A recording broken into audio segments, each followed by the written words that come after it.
If I was you, I'd be asking for a refund. Everything they do for DOC, they need to defund. Lazy guards, double cells, everything in here is hell. You ever been to the county jail praying that you get some mail? Then you hit receive and all the stories, can't believe them. I thank God that I'm alive, I thank God that I'm still breathing. After COVID, wearing masks, everyone's sad. How did a virus know a budget? It really makes me laugh. We had good times, bad times, but still it made us strong. It was hard to be accountable, I had to right my wrongs. But now I'm long and forgotten, they forgot about me. Welcome to today's episode of the DefundDOC Podcast. I'm Linda, and with me is Daniel Sims. Hello, friends. Welcome to another episode. I'm excited to get going on this, excited that we're building this community, welcoming everybody that's been impacted adversely to this corrupt system that we're currently entrenched in the United States. This last week, we've been dealing with promotions that we've been putting up. We put up that video. How did that unroll, Linda? The video got a lot of positive attention. This is the music video that Daniel's talking about. It got a lot of positive attention. It actually was very emotional. That's awesome, Linda, and the community probably really appreciates you putting something like that together. Weren't there a couple of people that actually passed away that had died while incarcerated? Yeah, there was actually 3 or 4. Wow. Yeah, that's amazing. And we're immortalizing them. We're putting them back into the community's focus and allowing the American people to realize that this is a slow Holocaust. And I'm saying that for real. I'm dead serious that our people are literally dying in these prisons and being killed by the state, and they haven't killed nobody to deserve that type of sentence. I mean, you're getting 30, 40, 50 years for convictions that have nothing to do with murder. So these weapon enhancements, these strikeable offenses, when you don't kill somebody, the state should not be allowed to kill you, period. And that's a form of genocide. You're killing only the poor people. You're killing only the mental health people. You're killing only minorities. That's corruption. I don't see any millionaires in here being given harsh sentences. I haven't met a millionaire yet, and I've been in prison 20 years. So who's really being affected by this system? So thank you, Linda, for getting that music video out there, letting the American people know the truth of what's happening in here. You're definitely applauded. In regards to the promotion of the merchandising that we got going, have we been able to get anything going on that? We've been selling some merchandise, but we definitely need more people to get on there and purchase some of the DefundDOC merchandise. Awesome. Also, remember, people, that we have other books that are for sale, like Hopeless in Seattle, Foster Kids Manifesto. That's for sale. We need to keep this community alive, so that's one aspect of it, is to keep the bills paid. The cost of hosting and keeping the platform going is definitely a drain on us, but we're going to continue to keep this community going. Also, I would like to address the fact that we're getting closer and closer to kicking our reality show project off. Exciting news, we reached out to some reality show producers. How many did we reach out to, Linda? I've reached out to quite a few. So yeah, we're getting this project moving forward, ladies and gentlemen. We're going to push this project forward. We really need your help. One thing that we really are asking everybody out there today is that if you could commit to becoming a donator, you don't have to donate today. We want a list of people that are ready to commit to donating the day that we go live. That way we have the crowdfunding starting immediately. On a personal note, I would like to congratulate my little foster sister, Summer, and her husband. They are having a newborn baby all the way over in Australia. I pray she has a smooth delivery and a healthy baby. May you and your family prosper and be blessed down under, Summer. Lastly, I want to share that my friend Thomas Harvey, which was once a Christian missionary in China, has a nonprofit that teaches homeschooled developmentally disabled Americans to make and sell dog biscuits. Please check out his website, lunagrata.com, and get their dog biscuits. Tell your family and friends about it. I am not being paid to recommend this. I'm doing it as a friend, and also because mental health is being criminalized. So any way we can keep people out of the criminal justice system, we need to promote it. Remember, it's lunagrata.com, lunagrata.com. In today's episode, we'll be diving deep into the history and current state of felon disenfranchisement in America. Our discussion is inspired by various legal texts, historical documents, and contemporary analyses.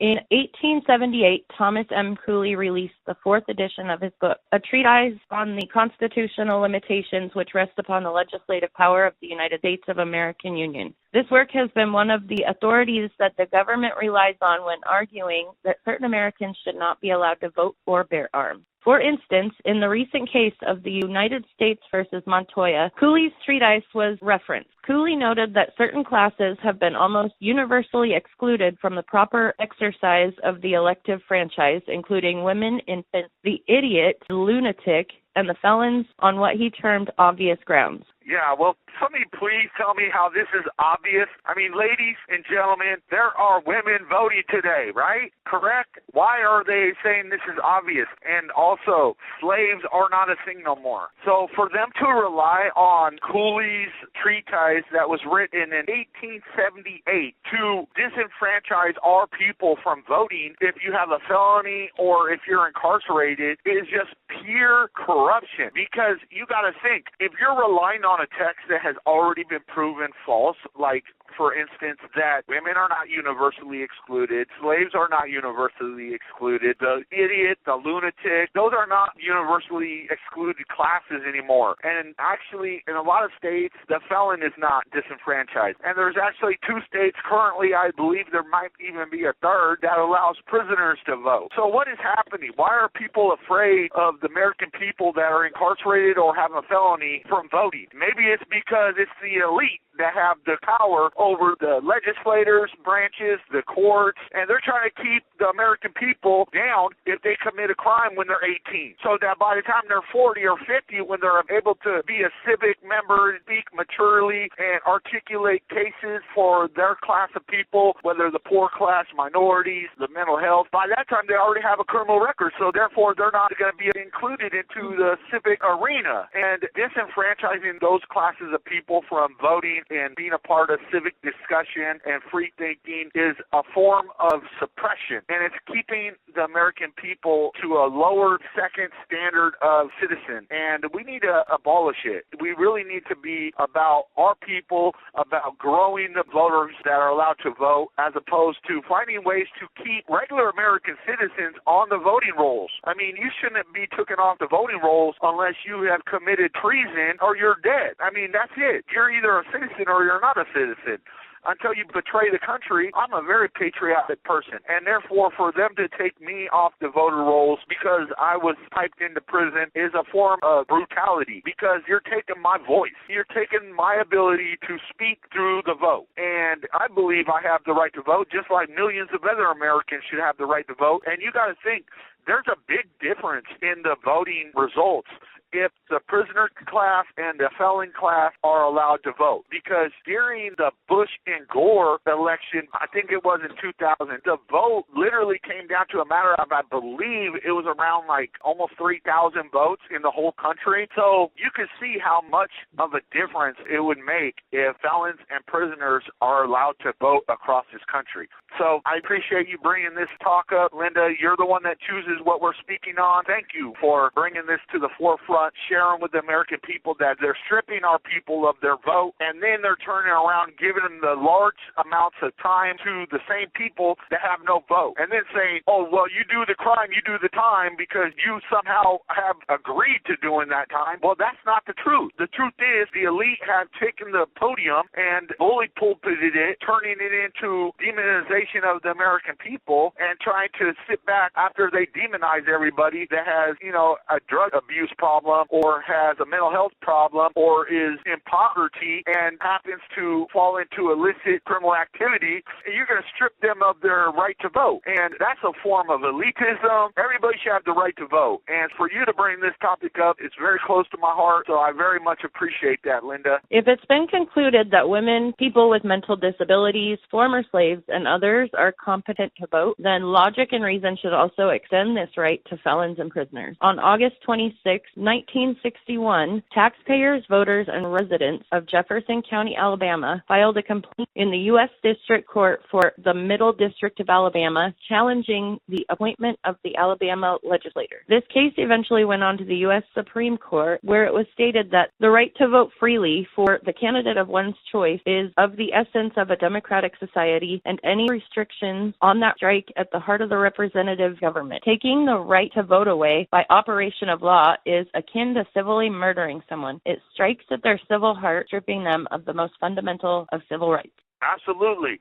I mean, you're literally taking them out of civic society. You're literally stripping their voice from them. You know, I'm sitting in here, and the only thing I have the right to do is to speak to the injustices. But I can't vote with my vote of a legislator that is about justice, about rehabilitation, about actual fairness in the sentencing. I can't do that. All I can do is speak to the injustice, which thank God for the freedom of speech, but even that's being attacked. So, yeah, what are they scared of? What are they scared of? Why won't they give us the right to vote? Why are millions of people, these are fellow American citizens, why are they stripped of the vote? They stripped the slaves of the vote. They strip women of the vote. This is just another population of people that are facing extreme injustice. And just because they're so demonized in this society that there's nobody standing up for them. And that's the reason why people like you, like me, like our community, we are the front line. We are at a war. They call it a war. Every time you turn around, they say the crime war, the drug war. Well, who are they going to war with? They're going to war with us, with the American people. It is uncivilized to strip women, people with mental disabilities, and others of their rights. It's equally uncivilized to abuse governmental power to disenfranchise millions of citizens, especially when disenfranchisement originates in racial discrimination and hate. President Lyndon Johnson, when signing the Voting Rights Act, said, "The vote is the most powerful instrument ever devised by man for breaking down injustice and destroying the terrible walls which imprison men because they are different from other men. No truer words have been spoken. Denying felons the vote ensures blatant inequities and harsh over-sentencing in the criminal justice system. The horrible conditions in mass incarceration directly correlate with the lack of the vote. Our overcrowded jails and prisons are filled with people who have been over-sentenced and who face numerous challenges upon release." Absolutely, and that really goes to the heart of it. Where did this exclusion come from? Where did it start? And you know what? We did the research. Guess where it started? It started in a constitutional convention. I believe it was in the 1800s or right after the 1900s. I know it was just like a few decades after the Civil War, but Southern conservatives gathered at a state constitutional convention and essentially looked for ways to disenfranchise black people. So it started in racism. You're absolutely correct.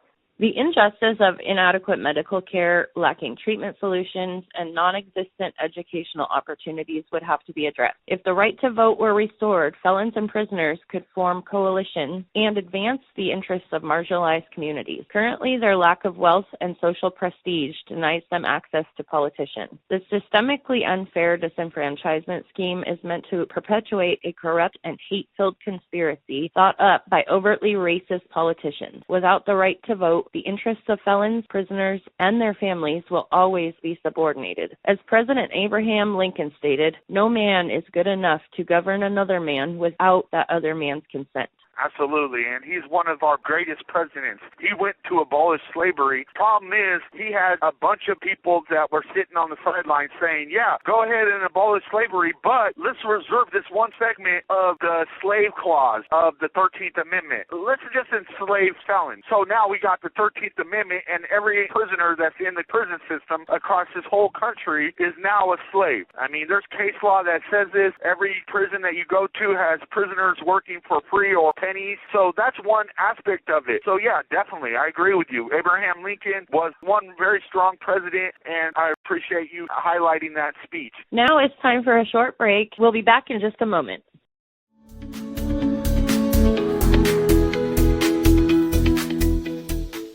We have a great need for volunteers. Currently, we are seeking brand ambassadors in every city and state. No experience is necessary. All you would need to do is run social media pages, get a city or state DefundDOC.net website, and then simply like and share our social media posts and copy and paste content from our website onto yours. We need your help to amplify the overdue message of change and reform.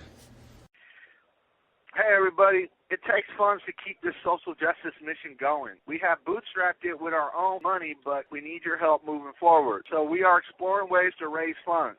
One way is if you want to share your product or service with our audience, you can easily become a sponsor. Just use our website contact form. Another is purchasing my books, Hopeless in Seattle, The Art of Living, and DefundDOC. We are selling a supporter digital bundle of all three for the price of one. If you rather have a physical copy, you can get them on Amazon, Barnes & Noble, and other book platforms. Next, we have DefundDOC.net merchandise for sale on our websites, Etsy, and TikTok. We are working hard at giving you value for your help. We want this mission to succeed and achieve reform so that you and your descendants do not experience this horrible criminal justice system. We are excited to include new features for our community. The first is those that are already subscribed can have their names shared with the community on a podcast episode. If you're open to this, please let us know. All new subscribers may have their names shared with the community as well. Of course, we know privacy is important to some, so this is a voluntary option. Our goal is to create a vibrant and strong community of amazing like-minded people. The next project we're working on is highlighting your past injustices or abuses with the criminal justice system. We may use some of them in social media videos and posts. Another thing we would like for you to do, if you or a loved one is currently enduring bad or unfair treatment in the criminal justice system, from arrests all the way to imprisonment, we would like to hear it. We may expose the maltreatment and try to help you by bringing public attention to it. Just contact us on our website or leave us a text or voice message at 302-827-7746. Hey, friends. Don't forget, all new subscribers get a free digital copy of one of my books, DefundDOC or The Art of Living.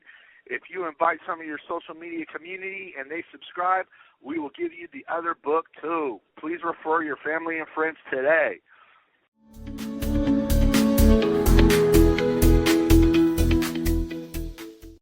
Welcome back to the DefundDOC Podcast. Before the break, we were discussing the importance of voting rights for felons and prisoners. This disenfranchisement is a continuation of historical injustices rooted in racial discrimination. The government cannot claim the consent of felons and prisoners if they are denied the right to vote. When one has the right to vote and exercises it, such actions implies consent to the laws and the government. Without voting rights, the government lacks moral and ethical authority over these individuals. Absolutely. That's a hard-hitting point, Linda. This is the thing that I was speaking on earlier. Basically, everybody says, oh, you deserve what you get. You do the crime, you do the time. You got to understand, when a government imposes a law against you that you have not voted for or been allowed to vote for, that government is operating without the consent of the governed. So you're operating under a scheme of brute force. So you're forcing these people and compelling them into slavery. Now, a lot of people don't know this, but back in the very early days of the American Union, they would go to Africa and get their slaves from African tribal leaders, and those people that were being sold into slavery from those African tribes were people that had been deemed criminals.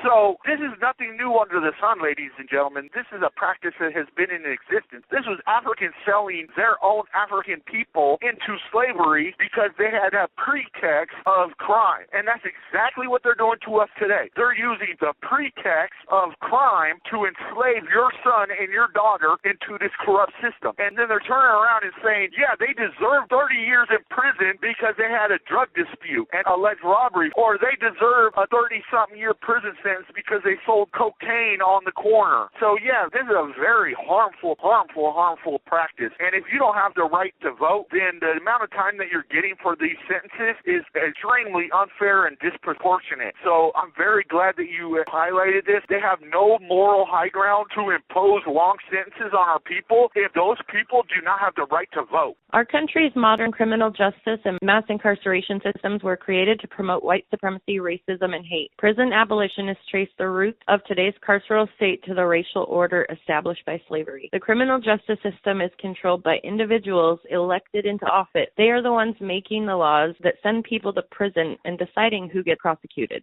Yeah, exactly. And when those people that they're sending to prison don't have the right to vote, they're essentially sending a second-class citizen and somebody that didn't consent to get treated such a way. I don't consent to be turned into a slave, and nobody told me that I was going to be enslaved when I committed a crime. And furthermore, I was not even mature in my mind. You do not become fully mature until around 25. So the science is there, too. We definitely need a new paradigm shift. We need to come to a new paradigm where our people are treated like fellow citizens. Instead of criminalized, they should be helped, they should be restored, and then they should be allowed to reenter society without all these hang-ups like disenfranchisement and the ability to keep them from renting apartments and getting jobs. All that stuff needs to stop. Felons and prisoners must have the right to self-determination and representation. Back in the 1980s, prisoners fought for the right to vote, to form unions and coalitions to ensure more control in improving dismal prison conditions they had been enduring. Of course, they faced severe backlash from prison administrators intent on keeping them in their place as slaves on the prison plantation. That's essentially what we are, Linda, and you really hit the nail on the head. That's what I call this, is a prison plantation. We're just slaves on the plantation. And for the American people to ignore that this is happening on these shores, on the same shores as them, that means that if you don't do nothing, if you don't be a part of this struggle, if you don't join the social justice movement, then you're indifferent and you're complicit. Indifference is the equivalence of complicity, because that means that you're tacitly a part of what they're saying. Because once you know something exists and you fail to take any kind of action, whether that's even small action like subscribing to this podcast or having your friends and family subscribe to this podcast, then that means that you are complicit. And so, absolutely, Linda.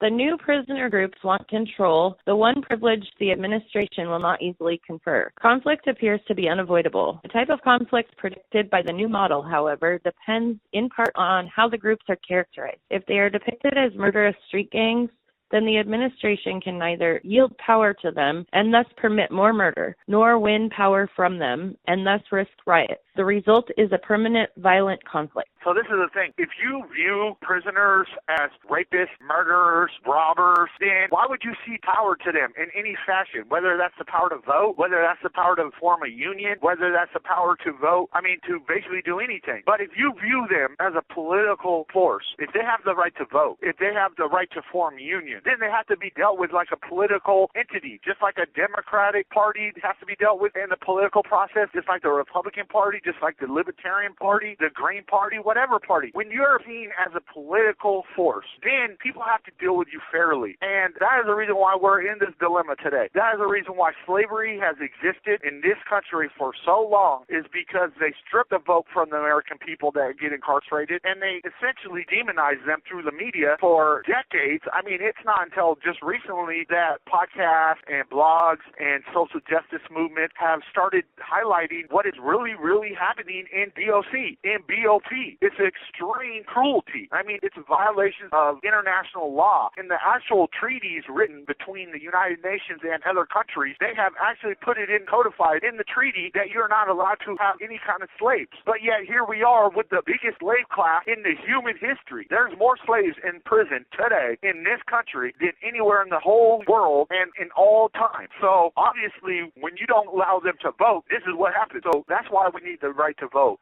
The biggest barriers to criminal justice reform, felon and prisoner voting rights, and prison reform will always be the groups that profit or are potentially disempowered. There's a long history of democratic policies in prison and the inevitable reaction against them by prison authorities. Yeah, so whenever there's new reforms happening, all of a sudden the prison administration feels threatened, or guards feel threatened. They have the power, ladies and gentlemen. We are just slaves on their plantation. They can literally come in here right now and say that I was threatened somebody, or they could just make up any pretext and choke me out and kill me, put me in solitary confinement, ship me all around the state, diesel therapy. This is what they could do to me at any moment, and they've done it to me. I've already been beat by guards. I've been given diesel therapy by guards. I've been kept in solitary confinement for years, all because I am an activist, because I speak out, because I file lawsuits, because I write articles. This is what's happening in this country. So, yeah, we definitely need more and more people to realize that we need the right to vote. We need it. We have to have it, because the administration, the politicians, they have a profit motive. They have the motive of keeping us down. But guess what? Felons and prisoners, they don't. They have no motive. Most of the time when they vote, the circumstances of their lives are basically over. For instance, my case, I'm fighting today, not for me, because my life's essentially over. I mean, I still got, 14 years left. I've been in prison 20 years. So even if all the reforms I'm asking for and the American people are demanding started actually coming to fruition, it's not going to benefit me at all. But you know who it will benefit? It'll benefit my descendants. It's going to benefit my countrymen and my countrywomen. Maybe not tomorrow, maybe not even in my lifetime, but I promise you someday it will benefit our society as a people. And me, Linda, and DefundDOC are going to be at the forefront of that movement. So definitely, I know I'm on the right side of history. I know that I'm going to be adjudged correct in this struggle for civil rights. So therefore, I'm going to keep screaming the tune of injustice, because this is a very corrupt system. Now, if you're as passionate about the issues as we are, there's several ways you can get involved. First, subscribe to our podcast and blog at www.defunddoc.net. By subscribing, you'll stay informed about our ongoing efforts and receive free digital copy of one of Daniel's books,